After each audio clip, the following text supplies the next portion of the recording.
این هواپیماهایی است که به آمریکا امکان می‌دهد هزاران کیلومتر دورتر از خاک خود علیه شبه نظامیانی که دشمن خود می‌خواند بدون نیاز به اعزام نیرو به خط مقدم جنگ حمله کند. اما حملاتش همیشه دقیق نیست و تا حالا ده‌ها غیر نظامی هم قربانی آن شدند. حملات هواپیماهای بدون سرنشین آمریکایی در دوران ریاست جمهوری باراک اوباما بیش از هر زمان دیگری بوده. او برای اولین بار در اوایل زمستان گذشته در مورد این حملات صحبت کرد. حملات این هواپیماها باعث کشته شدن غیر نظامیان زیادی نشده. حملات آنها علیه القاعده است و در بیشتر موارد دقیق است.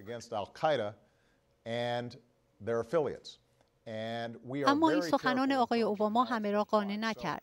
استفاده از این هواپیماها همچنان جنجال برانگیز است و بحث‌های اخلاقی و قانونی را در مورد آن برانگیخته. حتی گفته می شود ممکن است بسیاری از عملیات جنگی در آینده از این طریق و بدون نیاز به اعزام نیرو انجام شود. هیچ بندی در قوانین بین المللی وجود ندارد که استفاده از این هواپیماها را منع کند و هیچ قانونی هم ما را از استفاده از ابزار قانونی علیه دشمن در خارج از میدانهای نبرد منع نکرده. حداقل در مواردی که کشورهای مورد نظر قادر به مقابله با این تهدیدات نیستند.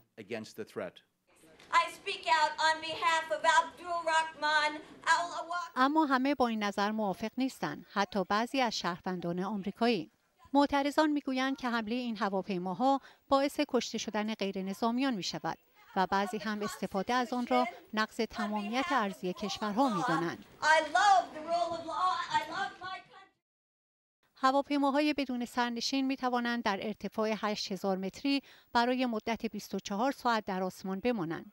می توانند تجهیزات شناسایی، بمب‌های هدایت شونده لیزری و موشک‌های هوا به زمین را حمل کنند.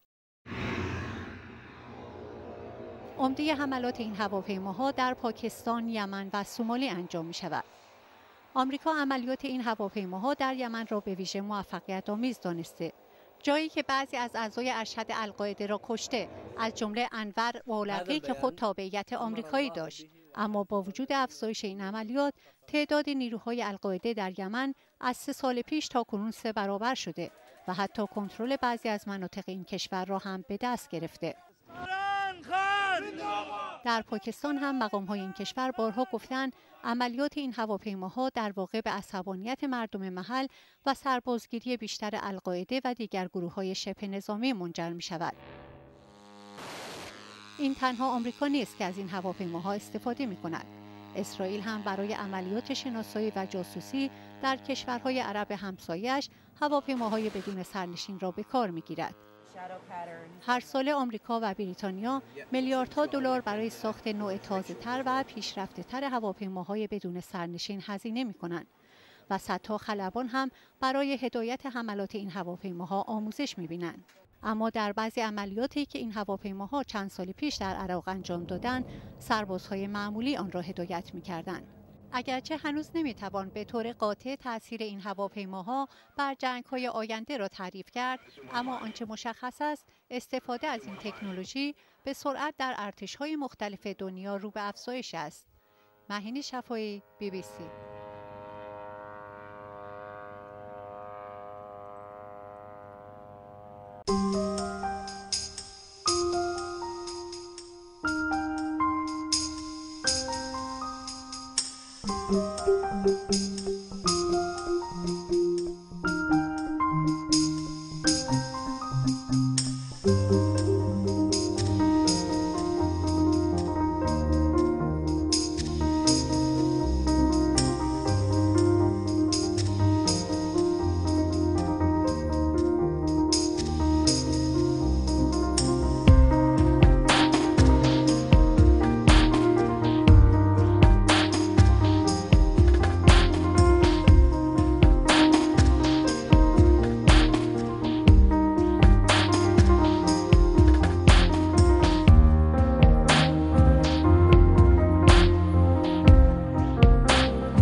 شهر زیبای سن پیترزبورگ امروز میزبان کنفرانس سران روسیه و اتحادیه اروپا.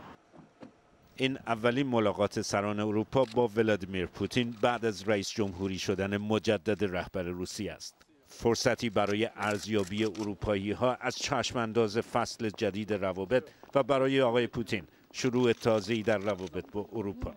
اینجا امروز در قصر زیبای کنستانتین باقی مانده از دوران تزار، به غیر از مسائل اقتصادی دو طرف، روابط خارجی هم در صدر دستور کار است. همکاری‌های دو طرف در مورد پرونده هسته ایران، در مورد پایان دادن به خونریزی‌ها در سوریه که دو طرف فاصله زیادی از توافق در مورد آن دارند. روسیه آقای پوتین که یکی از تامین کنندگان اصلی انرژی اروپا است، تاکنون در مقابل فشارهای غرب برای فاصله گرفتن از بشار اسد رئیس جمهور سوریه مقاومت کرده. کسی که از دیدگاه غرب مسئول اصلی قتل دست کم 9000 نفر طی 15 ماه گذشته بود. اما آقای پوتین ظاهراً چندان علاقه‌ای به بحث و گفتگو در این باره ندارد. در کنفرانس مطبوعاتی بعد از اجلاس امروز تأکیدی مجدد بر نقاط مشترک دو طرف، آن هم از زبان اروپایی‌ها. اوضاع در سوریه واقعاً اسفناک است. رژیم سوریه باید فوراً به هر نوع خشونت خاتمه بدهد و از ناظران سازمان ملل کاملاً حمایت کند. اتحادیه اروپا و روسیه ممکن است در مورد ارزیابی اوضاع اختلاف نظرهایی داشته باشند، اما در این مورد کاملاً توافق دارند که طرح کوفی عنان در تمامیتش بهترین وسیله برای قطع خشونت‌ها و جلوگیری از درگرفتن جنگی داخلی و پیدا کردن راه حلی صلح‌آمیز و با دوام است.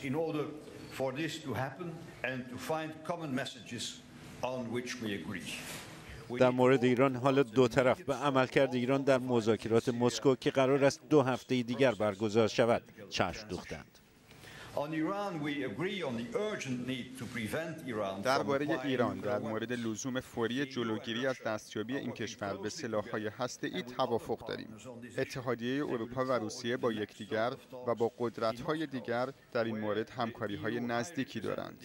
ما در انتظار دور بعدی مذاکرات در مسکو هستیم.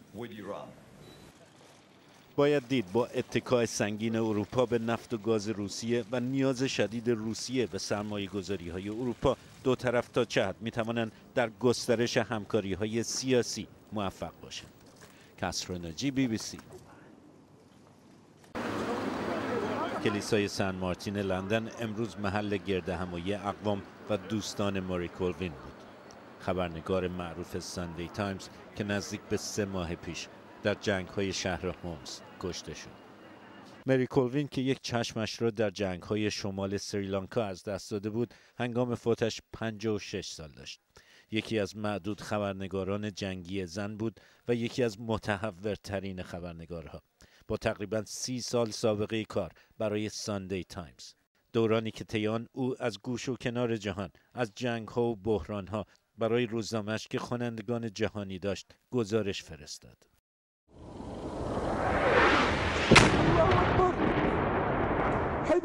ماری کولوین اینجا کشته شد، محله باب امر هومس، زیر گلوله باران‌های بیشتر از سوی نیروهای دولتی. این یکی از آخرین گزارش‌هایش از هومس در گفتگوی کوتاه تلفنی با BBC روز قبل از مرگش. اوضاع اینجا تکون دهنده است. گلوله باران امروز از ساعت 6 صبح شروع شده. من خودم شمردم در یک مقطع 14 گلوله توپ طی 30 ثانیه به این محله خورد. امروز شاهد مرگ یه نوزاد هم بودم که ترکش به سینه‌اش خورده بود و واقعا متأثر کننده بود. صحنه‌های شبیه این دائما تکرار میشه و کسی اینجا نمیتونه بفهمه که چرا دنیا کاری نمیکنه.